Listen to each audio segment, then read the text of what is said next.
ಲೋಕಸಭಾ ಚುನಾವಣೆಯ ನಂತರ ರಾಜ್ಯದಲ್ಲಿ ಕಾಂಗ್ರೆಸ್ ಇಬ್ಬಾಗವಾಗ್ತಾ ಇದೆ. ಕಾಂಗ್ರೆಸ್ ಮುಕ್ತ ಭಾರತ ಆಗುತ್ತೆ.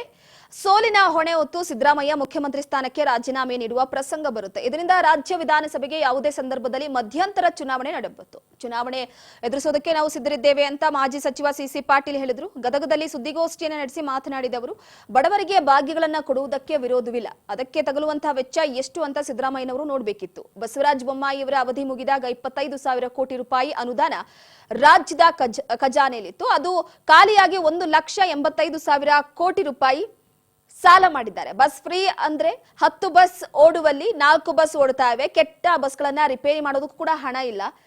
ಸಿಬ್ಬಂದಿ ಸಂಬಳವೂ ಸರಿಯಾಗಿ ಆಗ್ತಾ ಇಲ್ಲ. 2-3 ತಿಂಗಳಿಗೊಮ್ಮೆ ಆದ್ರೂ ಕೂಡ ಸರ್ಕಾರದ ಖಜಾನೆ ಖಾಲಿ ಆಗ್ತಾ ಇದೆ. ರಾಜ್ಯದ ಆರ್ಥಿಕ ಸ್ಥಿತಿ ಬಗ್ಗೆ ಸರ್ಕಾರ ಶ್ವೇತಪತ್ರವನ್ನ ಹೊರಡಿಸಬೇಕು. ಎಚ್.ಡಿ. ರೇವಣ್ಣ ಮತ್ತು ಪ್ರಜ್ವಲ್ ರೇವಣ್ಣ ಪ್ರಕರಣದ ವಿಚಾರವಾಗಿ ಮಾತನಾಡಿದ ಅವರು, ಕಾನೂನಿನ ಮುಂದೆ ಯಾರೂ ದೊಡ್ಡವರಲ್ಲ. ಕಾನೂನು ಕ್ರಮ ತೆಗೆದುಕೊಂಡ್ರೆ ಪ್ರಜ್ವಲ್ ರೇವಣ್ಣ ವಿದೇಶದಿಂದ ಬರ್ತಾರೆ ಅನ್ನೋ ಮಾಹಿತಿ ಇದೆ. ತನಿಖೆ ಪೂರ್ಣವಾಗ್ಲಿ, ಸತ್ಯ ಹೊರಬರ್ಲಿ, ತಪ್ಪಾಗಿದ್ದರೆ ಶಿಕ್ಷೆ ಆಗ್ಲಿ, ಬಿಜೆಪಿಗೆ ಪರಿಣಾಮ ಬೀರಲ್ಲ. ಪ್ರಜ್ವಲ್ ರೇವಣ್ಣ ವಿಷಯ ಬಹಳ ಎಳೆಯುವುದು ಬೇಡ. ಕುಮಾರಸ್ವಾಮಿ ಅವರೇ ಉಪ್ಪು ತಿಂದು ನೀರು ಕುಡಿಯುತ್ತಾರೆ ಅಂತ ಹೇಳಿದ್ದಾರೆ.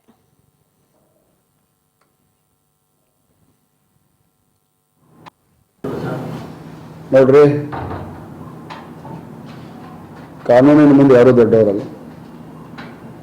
ಕಾನೂನು ತನ್ನ ಸಂವಿಧಾನದ ವ್ಯಾಪ್ತಿಯಲ್ಲಿ ಏನು ಕ್ರಮ ತಗೋಬೇಕೋ ಅದು ಕ್ರಮ ತಗೊಂತೈತಿ.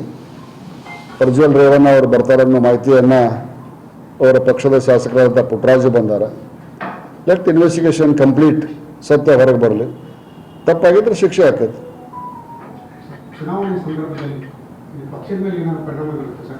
ಭಾರತೀಯ ಜನತಾ ಪಕ್ಷಕ್ಕೆ ಇದೇನು ಪರಿಣಾಮವನ್ನು ಬೀರೋದಿಲ್ಲ. ಆದರೆ ಘಟನೆ ಆಗಬಾರ್ದಿತ್ತು ಅನ್ನುವಂಥ ನೋವು ನಮ್ಮೆಲ್ಲರಿಗೂ ಐತಿ. ಘಟನೆ ಆಗಬಾರ್ದಿತ್ತು ಅನ್ನುವಂಥ ನೋವು ನಮ್ಮೆಲ್ಲರಿಗೂ ಐತಿ. ಈ ದೇಶದ ಮಾಜಿ ಪ್ರಧಾನಿ ಹಿರಿಯರಾದಂಥ ದೇವೇಗೌಡರು ಈ ವಯಸ್ಸಿನಲ್ಲಿ